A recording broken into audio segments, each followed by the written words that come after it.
안녕하십니까. 평화나무 뉴스 박지희입니다. 계절의 여왕이라고 불리는 5월입니다. 치유하시는 하나님의 은혜 속에 코로나19가 속히 극복되기를 소망합니다. 대한예수교장로회 합동 소속 빛과 진리교회가 상식 밖의 신앙훈련을 해온 사실이 드러나 충격을 주고 있습니다.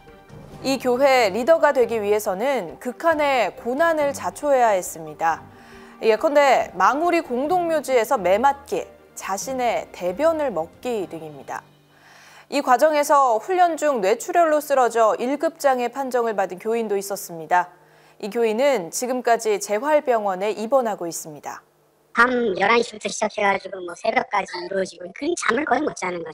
그 교육받는다고 남편 동의서가 필요하다 제가 안 해주려고 했지만은 하도 사정하길래 해줬는데 교육 내용을 모르고 전혀 모르는 상태에서 그래서 가정이고 뭐고 아무것도 없더라고요. 그러니까 또 다른 희생자가 나올까봐 사실은 이제 법적으로도 지금 고소를 했고요.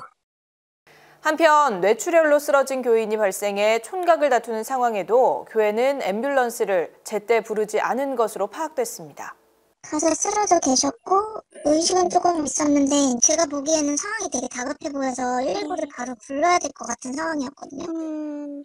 근데 그냥 저희 교회에 한의사분이 계신데 그분 오시기만 기다리고 계시더라고요. 이미 그 자매님은 땀이 너무 많이 나고 막 머리가 떡져 있고 조금 있다가 보니까 막 바지가 다 젖으신 거예요.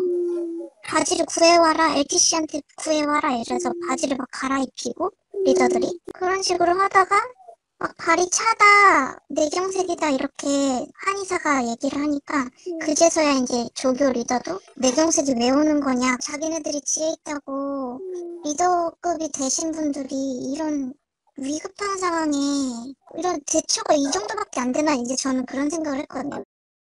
김명진 담임 목사는 문제를 제기하는 교인들을 교회를 음해하려는 자 또는 그런 세력과 함께하는 자라고 주장했습니다. 그러면서 훈련은 자발적으로 이루어졌으며 뇌출혈로 쓰러진 교인에 대해서는 구급차를 빨리 부르나 안 부르나 결과는 크게 다르지 않다는 얘기를 전문가들로부터 들었다며 황당한 궤변을 늘어놨습니다.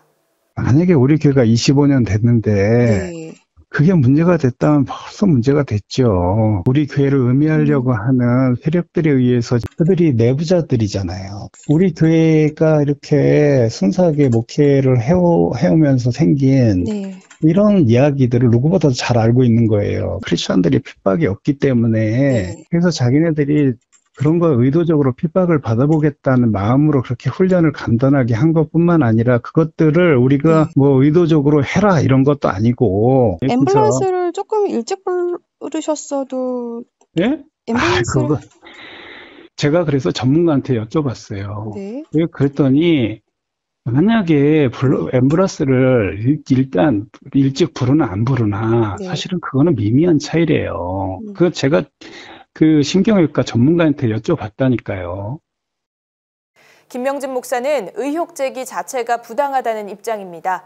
자신은 합동교단 평양노회의 부노회장으로 곧 노회장이 될 사람이며 CBS에 자신의 설교 방송이 송출되고 있다는 점 등을 강조하며 마치 검증받은 사람인 것처럼 주장했습니다. 제가 CBS에서 초청을 받아서 거기서 저런 거 했겠냐고요. 지금 여러 가지 제가 그 설교도 나가고 이러는데 그 CBS는 그 기자들 사이에 유명하잖아요. 검증하기로. 그 CBS에서 한 3, 4개월 조사했답니다.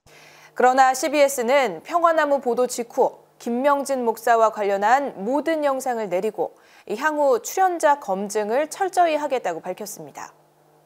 한편 빛과 진리교회의 문제점을 공론화시킨 피해 제보자들은 5월 5일 벙커원 교회에서 기자회견을 갖고 그간의 교회의 비상식적인 훈련 외에도 불투명한 재정과 횡령 의혹, 불법 학교 운영 등에 대한 문제점을 폭로할 예정입니다. 한기총 대표회장 전광훈 씨에게 제기된 졸업증명서 등 사문서 위조 의혹에 대해 평화나무가 경찰에 고발을 했었죠. 이 사건과 관련해 전광훈 씨 지지자로 추정되는 한 보수단체가 김용민 평화나무 이사장을 명예훼손과 무고 혐의로 고발했는데요. 지난 수요일 김 이사장은 마포경찰서에 출석해 피고발인 조사를 받았습니다. 전광훈이 졸업 증명서를 위조한 것 아닌가, 이걸 수사해달라는 저희들의 고발 행위에 대해서 명예훼손이다, 이렇게 지금 고발로서 반격을 가하고 있는 상황인데요. 이에 대해서 전광훈에 대해서 의혹 제기한 것이 죄가 된다면은 세상에 그 어떤 의혹 제기가 과연 유죄 아닌 게 어디 있겠습니까? 계속해서 선거법을 위반하고요, 거짓 뉴스를 퍼뜨리고 그러면서 국민들 사이에서 이간 활동을 해왔던, 이간질을 해왔던 전광훈 씨에 대한 저희의 견제는 대단히 합리적이고 합당하다고 판단을 합니다. 자, 오늘 들어가서 이제 그의 각종 증명서가 조작됐을 가능성이 있다, 이에 대한 저희들의 고발 행위가 합당하다는 것을 분명히 입증을 하고 나오도록 하겠습니다. 이뿐 아니라 전광훈 씨와 기독자유통일당 등이 김용민 이사장에 대한 고소고발을 남발하고 있는 가운데 이번 주 금요일에는 전광훈 씨가 김용민 이사장의 언론 인터뷰 내용을 문제 삼아 모욕죄로 고소한 사건에 대해 경찰 조사를 받게 됩니다. 전광훈 씨 일당이 평화나무의 정당하고 합법적인 공익활동에 대해 딴지를 걸고 있는 형국인데요. 하지만 빈약한 논리와 근거를 남발하는 고소고발은 오히려 그들의 궁박한 처지를 드러낼 뿐입니다. 한편 예장합동 김종준 총회장과 이성화 반기독교 세력 대응위원장의 총선 개입 혐의에 대해 평화나무가 고발한 것과 관련해서 이성화 목사는 평화나무를 상대로 반론보도 청구 소송을 제기했습니다. 지난 22일 사건을 심리하는 첫 공판이 서부지방법원에서 열리기도 했습니다. 평화나무는 이들의 맞고발에 대해서는 의연하게 대처하되 무관용 원칙을 견지해 나갈 방침입니다. 총선이 끝난 지 벌써 보름이 지났습니다. 하지만 평화나무의 공명선거 감시단 활동은 현재 진행형입니다. 이번 주 4차 고발과 결산 기자회견을 갖게 되는데요. 4차 고발 대상은 구속 수감 중에도 옥중 편지를 통해 허위 사실을 유포하며 총선에 개입하려 한 전광훈 씨와 사랑제일교회 주일 예배 때 기독자유통일당 지지를 호소한 김동완 목사를 포함해 총 12명입니다. 더 이상 말씀드릴 필요가 없습니다. 민주당 원내대표 이인영이가 4.15 총선 후 사회주의 개헌하겠다고 공식 선언했습니다. 더 이상 무슨 증거를 말할 필요가 있습니까? 그들이 말하는 사회주의는 주사파식 경제사회주의가 아니라 곧 북한식 공산주의를 말하는 것입니다. 이제 그들은 자신만만하여 가속도를 밟고 있습니다. 더불어민주당의 주사파 세력들은 이인영 대표가 공식 발표한 대로 4.15 총선 후 사회주의로 개헌할 것이고 한국교회는 축소, 구조 조정한다고 말했습니다. 이들이 말하는 사회주의는 곧 북한식 공산주의를 말하는 것입니다. 왜 이들이 사회주의 개헌을 말할 때마다 교회에 대해 언급할까요?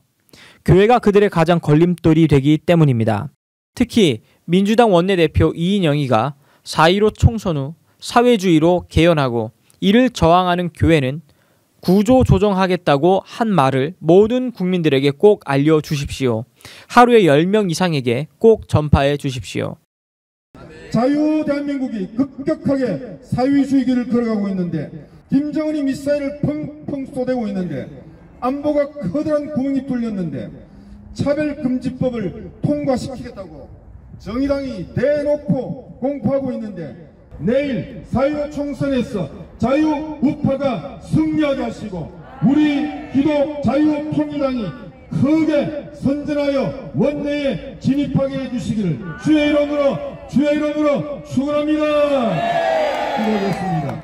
내일 4.15 총선에 성령의 바람이 불어와서 우리 자유우파 정당이 크게 승리하게 하시고 기독 자유통일당이 크게 선전할 수 있도록 역사하여 주시옵소서. 예수님의 이름으로 기도하옵나이다. 아멘. 내일 어떻게 선거를 잘 하느냐가 중요한 것 아니겠어요? 나는 코로나19밖에 해결할 수가 없어. 코로나19 아니 해도 어떻게 그렇게, 아니 솔직히 이은재 의원이 우리 일본으로 들어왔으면은 이거는 코로나19가 이게 마저 떨어지질 못하는 거야. 근데 뒤로 쭉 미끄러졌는데 이게 참 코로나19하고 딱 되네. 지나가는 똥개도 19는 할 거야. 여러분들 제가 설명 안 해도 어디 짧은 용지는 몇 번, 긴 용지는 몇 번, 이거를 헷갈리면 안 된다니까. 긴 용지는 머리가 헷갈리니까 중간만 쳐다보고 어디서부터 쳐다보고 중간 쳐다보고 고개가 있어. 하여튼간에 긴 용지는 1번, 2번 다 쳐다볼 것 없어. 그냥 중간 보면 고개가 있어. 코로나19 나이 드신 분들도 그거 못 찾아 떠다가 20번 찍으면 골치 아프다니까. 18번 찍어도 골치 아파. 난 몇 번 찍으라고는 안 했어요. 요즘 우리 대한민국이 몸살을 앓고 있는 것들이 있지요. 여러분, 동성애법 반드시 막아내야 합니다. 여러분, 차별금지법 막아내야 합니다. 여러분, 지금 사회는 그렇게 가고 있잖아요. 그래서 이번 국회의원 선거가 대단히 중요한 겁니다. 국회에 들어가면 그들이 법을 뜯어 고칠 수 있는 거예요. 그래서 그들의 기독교에 반하는 사상과 마음과 자세와 태도와 이러한 사상을 가졌더라면 우리는 그런 사람들을 뽑아서는 안 됩니다. 이번에 4월 15일 총선에 주여 우리가 구하는 것은 하나님의 선한 뜻대로 동성애에 대해서 지지하지 않는 사람이 되게 하시고, 그리고 이번에 우리가 이제 주일 지나면 4.15 총선이 있습니다. 하나님, 오늘 동성애를 지지하거나 오늘 이 땅에 유물론적인 사상에 무장된 사람 대신에 하나님을 두려워하며 하나님을 경외하며 오늘 공법과 공의를 이 국회에서, 오늘 정치에서, 경제에서, 오늘 모든 사법부에서 흐르게 할 하나님이 세우실 그런 하나님 앞에 정직한 사람들을 세워 주옵소서. 평화나무는 이번 4차 고발과 결산 기자회견을 끝으로 21대 총선 공명선거 감시단 활동을 공식 종료하지만 남은 고발 절차와 고발인 조사는 이달 말까지 계속할 예정입니다. 또한 수사 과정과 기소, 재판 과정까지 면밀히 살피면서 유종의 미를 거두고자 합니다. 아울러 2022년 대선에서는 한 단계 더 성숙한 2기 공명선거 감시단 활동을 벌일 예정입니다. 여러분의 지속적인 관심과 응원 바랍니다.